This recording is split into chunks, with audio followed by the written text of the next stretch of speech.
Giù le mani dalla candidatura del Veneto per l'adunata degli Alpini 2017, mentre all'Aquila si è aperta con l'alzabandiera l'88esima adunata nazionale delle penne nere. Il governatore del Veneto e candidato della Lega Luca Zaia fa sapere che domenica sarà in Abruzzo per abbracciare i nostri alpini veneti e tutte le penne nere, dice, e per ringraziarli del loro eroismo in tempo di guerra e del loro straordinario altruismo in questo tempo di pace.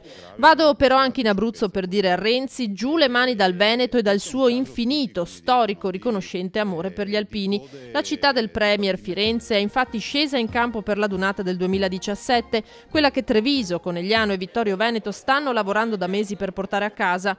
La candidatura di Firenze lascia perplessi sia per i tempi che per le modalità con cui viene ora alla luce, rincara Zaia.